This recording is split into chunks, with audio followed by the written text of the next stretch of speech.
भटकने वाले व्यक्ति को कुछ नहीं मिलता है और एक स्थान पर टिके हुए रहने वाले व्यक्ति को बहुत कुछ मिलता है।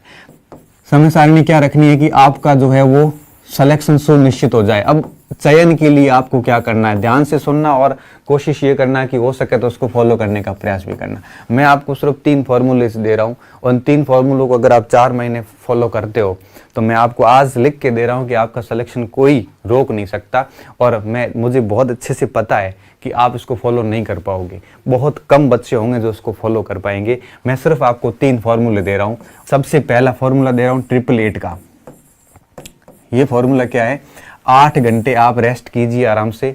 8 घंटे आपको रेस्ट करनी है, मतलब करनी है, क्योंकि रेस्ट बहुत ज़रूरी है। दूसरी चीज़, 8 घंटे आपको स्टडी करनी है, मतलब करनी है। दिन में 8 घंटे और बच गए। इस 8 घंटे का आप उपयोग कैसे करते हैं ये आपके ऊपर निर्भर है। आप इस 8 घंटे को आप खेल कूद में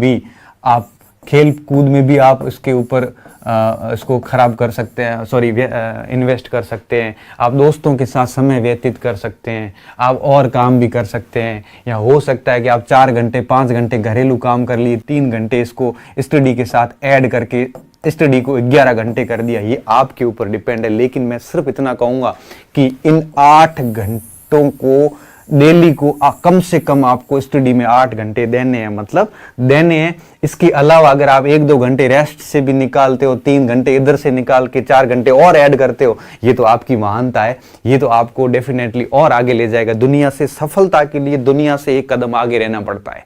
दुनिया से एक कदम आगे रहना वाला व्यक्ति कभी जिंदगी में असफल नहीं हो सकता। और एक कदम आगे कौन होगा, जो इन 8 को 12 में कन्वर्ट करेगा, 8 को 2 घंटे में कन्वर्ट नहीं करेगा।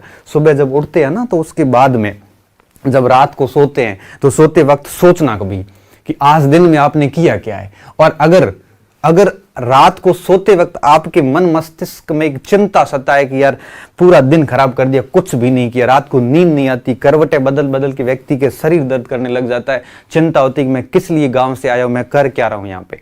और उस व्यक्ति की हालत इतनी पतली हो जाती है कि वो मतलब अवसादग्रस्त हो जाता है। जब आप पूरे दिन को इस तरह से बर्बाद करोगे ना, तो आपकी रात भी कभी अच्छी तरीके से नहीं जाएगी। और अगर आप आंखें थक के सो जाती है ना, इस समय समझना कि आपकी पढ़ाई पूर्ण रूप से हुई है।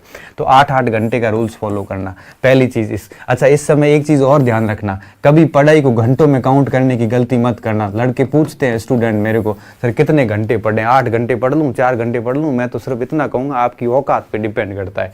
आपकी आंखें कब तक थकती है तब तक पढ़िए।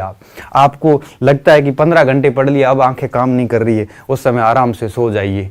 अगर आपको लगता है कि आज 6 घंटे पढ़ लिया, 7 घंटे पढ़ लिया, मन नहीं, मत पढ़िए। तो ये पढ़ाई घंटों में नहीं होती है, पढ़ाई होती है थकावट के आधार पे। जब आप थक गए, आपको लग रहा है कि अब मेरी पॉज पूरी होगी, अब मेरे से नहीं होगा, उस समय आप सो जाओ। दूसरा फॉर्मूला मैं दूंगा 5+2 का। मैंने आपको पहले भी बताया और आप वापस कह रहा हूं, सप्ताह में 7 दिन होते हैं। आपको क्या करना है, आपको 5 दिन पढ़ना है, 2 दिन रिवीजन करना है। कैसे? फिर जैसे दूसरा सप्ताह आएगा फिर 5 दिन पढ़िए और 2 दिन वापस पीछे के दोनों सप्ताह का रिवीजन करिए। तो 5 दिन स्टडी होनी चाहिए और 2 दिन रिवीजन होना चाहिए। इससे आपकी तैयारी को बल मिलेगा। सबसे अहम बात है ये ध्यान रखना इस चीज का कि आपको क्या करना है, 5+2 का